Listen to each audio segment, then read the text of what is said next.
আসসালামু আলাইকুম বন্ধুরা, সবাই কেমন আছেন? রংপুরে ঐতিহাসিক জনসভায় জামায়াতের আমির বক্তব্য দিয়েছেন, নারীদের নিয়েও কিছু কথা বলছেন আর বিভিন্ন বিষয় নিয়ে কথা বলছেন। চলুন আমরা তার মুখেই কথাগুলো শুনে আসি। এরকম কিছু আলহামদুলিল্লাহ। হ্যাঁ, কেমন আছেন ভাই? আলহামদুলিল্লাহ আলহামদুলিল্লাহ আলহামদুলিল্লাহ রাব্বিল আলামিন ওয়াসসালাতু ওয়াসসালামু আলা রাসূলিল কারীম ওয়া আলা আলিহি ওয়া সাহবিহি ওয়া আহলি বাইতি আজমাইন। বাংলাদেশ জামাত ইসলামী রংপুর জেলা এবং মহানগরী কর্তৃক আয়োজিত আজকের এই বিশাল জনসভার সম্মানিত সভাপতি, মঞ্চে বসা সহকর্মী, কেন্দ্রীয় নেতৃবৃন্দ, স্থানীয় নেতৃবৃন্দ, বন্ধু সংগঠনের সম্মানিত নেতৃবৃন্দ, শহীদ পরিবারের গর্বিত সদস্যবৃন্দ, বিভিন্ন ধর্মের সম্মানিত ভাইয়েরা, আজকের এই বিশাল জনসমুদ্রে উপস্থিত প্রিয় রংপুরবাসী এবং মিডিয়া জগতের আমার প্রিয় বন্ধুরা, আল্লাহ তাবারক ওয়া তাআলার অগণিত শুকরিয়া। কার্যত দুপুর 2টা থেকেই এই আয়োজন চলছে। প্রখর রোদের মধ্যে চামড়া পুড়িয়ে আপনারা কিন্তু জনসভার স্থল আপনারা বসে আছেন। আমি বিশ্বাস করি আজকে আপনারা এসেছিলেন আমাকে দেখার জন্য নয়, আপনারা এসেছিলেন একজন জীবন্ত শহীদকে দেখার জন্য। সম্মানিত ভাইরা, আপনারা জানেন স্বাধীনতার 54 বছর বাংলাদেশ জামাত ইসলামী তার সাধ্যমতো জনগণের সুখে দুঃখে পাশে থাকার চেষ্টা করেছে। জনগণের প্রত্যেকটি ন্যায় দাবি আদায়ের জন্য সমান তালে ঘরে বাইরে লড়াই করেছে। এদেশের জনগণের ভোটের অধিকার নিশ্চিত করার জন্য কারো মাথায় যে প্রস্তাবনা আসে নাই, জামাতে ইসলামের তৎকালীন আমির জনাব অধ্যাপক গোলাম আজম রাহিমাহুল্লাহ সর্বপ্রথম এই জাতির সামনে কেয়ারটেকার সরকারের প্রস্তাবনা উপস্থাপন করেছিলেন, যার ভিত্তিতে 91 সালে ওই কায়দায় একটা নির্বাচন হয়েছিল। পরপর আরো 2-3টি নির্বাচন হয়েছে। তারপর থেকে সেই কেয়ারটেকার সরকারকে খেয়ে ফেলা হয়েছে। সম্মানিত বন্ধুগণ, 15.5 বছর আমাদের অবস্থা আপনারা জানেন। আমাদের অনেক নেতৃবৃন্দকে খুন করা হয়েছে। দুইজন আমির, 2জন নায়েবে আমির, 2জন অ্যাসিস্ট্যান্ট সেক্রেটারি জেনারেল, 1জন নির্বাহী পরিষদ সদস্য, এরকম করে একেবারে মাথা থেকে শুরু করে 11 জন নেতাকে আমাদের বুক থেকে ছিনিয়ে নেওয়া হয়েছে। আজকে জীবন্ত যে শহীদ আপনাদের সামনে দাঁড়িয়ে তার জীবনকে মহান আল্লাহর জন্য ওয়াকফ করে দিলেন এবং বাংলাদেশের জনগণের জন্য কাজ করা যে আকাঙ্ক্ষা ব্যক্ত করলেন, আমাদের ওই সমস্ত নেতৃবৃন্দ বেঁচে থাকলেও বাংলার প্রতিটি প্রান্তরে ঘুরে ঘুরে আজকের এই হতাশাগ্রস্ত জাতিকে তারা আশা জাগা নিয়ে কথা বলতেন, তারা জাতিকে নতুন করে পথ দেখাতেন। এই অন্ধকার থেকে বের হয়ে আসার উপায় কি? 15.5 বছর আমাদের সাথে যা করা হয়েছে সব আপনারা জানেন। আমি এই চর্বনে যাচ্ছি না।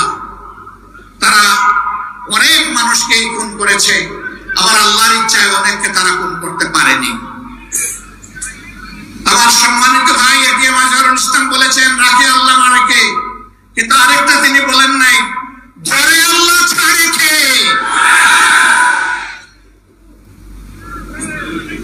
আল্লাহ তাআলা সহজে ধরেন না, কিন্তু ধরা খাইলে তার চঙ্গল থেকে কেউ বাঁচে না।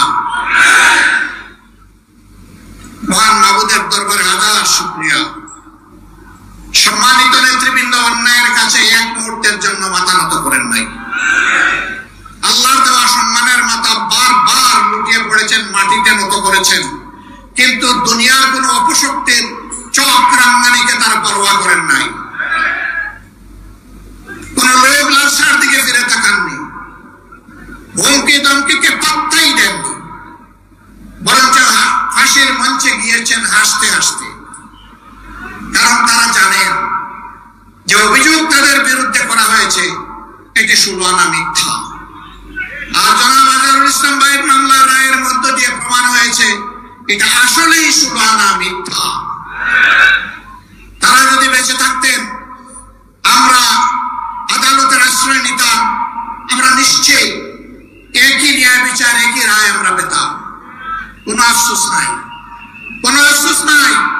আমাদের বাগানের শ্রেষ্ঠ ফুলগুলাকে দিনের জন্য, এই জাতির জন্য আল্লাহ তাআলা কবুল করেছেন, আলহামদুলিল্লাহ।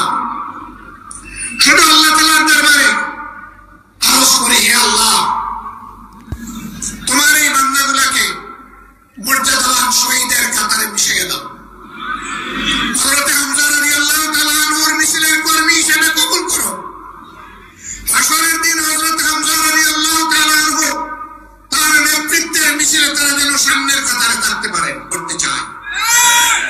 আমরা শুধু এতটুকু বলতে পারি, রাসূল করিম সাল্লাল্লাহু আলাইহি সাল্লাম যেই সমাজটা করে দুনিয়া থেকে বিদায় নেওয়ার আগে বিশ্ববাসীর সামনে ঘোষণা দিয়েছিলেন, আজ বিশ্ব সম্প্রদায়ের কাছে এমন একটি সমাজ উপহার দিয়ে যাচ্ছে, যেই সমাজে ইয়েমেনের সানা থেকে মরক্কোর হাজারামাউত পর্যন্ত ৩,৫০০ মাইলের রাস্তা একজন পূর্ণ বয়স্ক যুবতী তার সমস্ত সংখ্যা দিয়ে একা একা সফর করবে।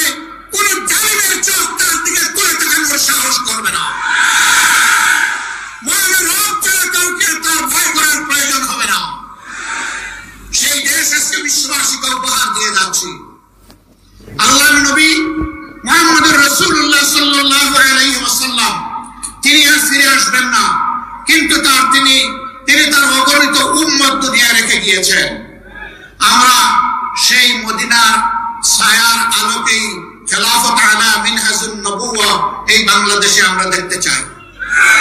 খেলাফতের নাম শুনলে, শরিয়ার কথা শুনলে অনেকে গায়ের লোক খাড়া হয়ে যায়, কারণ তাদেরকে শোনানো হয় ঘর থেকে বের হইতে পারবা না, মন মতো পোশাক পরিচয় তোমরা পড়তে পারবা না, এবং তোমরা যা ইচ্ছা তাই বলতে পারবা না, করতে পারবা না। লোভের বশবর্তী হয়ে রাষ্ট্রের ধন চুরি করলে তোমাদের হাত জায়গায় থাকবে না। যদি তোমরা কোন পরনারীর ইজ্জত লুণ্ঠন করো তাহলে তোমাদের জীবন রক্ষা পাবে না। এই কথাগুলো তাদেরকে শোনানো হয়। সঠিক, কিন্তু কেন, কিভাবে? একজন লোক যদি অভাবের কারণে ক্ষুধার জ্বালায় বাধ্য হয়ে যদি চুরিতে লিপ্ত হয়ে যায়, রাষ্ট্র তার হাত কাটবে না, আমরা গ্যারান্টি করছি। আগে রাষ্ট্র তার পেটের ক্ষুধা, পেটের আগুন নেভানোর চেষ্টা করবে। যে রাষ্ট্র তার নাগরিকের অন্ন, বস্ত্র, বাসস্থান, খাদ্য এবং চিকিৎসা, শিক্ষার ব্যবস্থা করতে পারে না, সেই রাষ্ট্রের তার নাগরিককে শাস্তি দেওয়ার অধিকার থাকতে পারে না। বলবেন তাইলে এখন যে যার মতো করে চলবে না, ওই রাষ্ট্র গড়ার আগ পর্যন্ত বর্তমান সংবিধান অনুযায়ী দেশের নিয়ন্ত্রণ এবং আইন শৃঙ্খলা সরকারকে রক্ষা করতে হবে। ভাইয়েরা, জায়গায় জায়গায় আমরা দেখছি, সাংবাদিক বন্ধু দ্বিতীয় প্রশ্ন করেছিল, দেশে বিভিন্ন মব হচ্ছে, আপনারা এগুলা সমর্থন করেন কিনা? আমরা বলছি মব কোন নতুন কালচার নয় বাংলাদেশে। ৭২ সাল থেকে এই মব চলছে। ৭২ সালে স্বাধীন বাংলাদেশে নারীদের স্তন কেটে মালা বানিয়ে গলায় পড়েছে এমন কুলাঙ্গার এখনো বাংলাদেশে জীবিত আছে। সে নারী যেই হোক, সে আমার মা, সে আমার বোন, সে আমার মেয়ে, তার স্তন কাটা তো দূরের কথা, তার ইজ্জতে হাত দেওয়ার অধিকার আমার আল্লাহ কাউকে দান করেননি। সেগুলোকে মব ছিল না?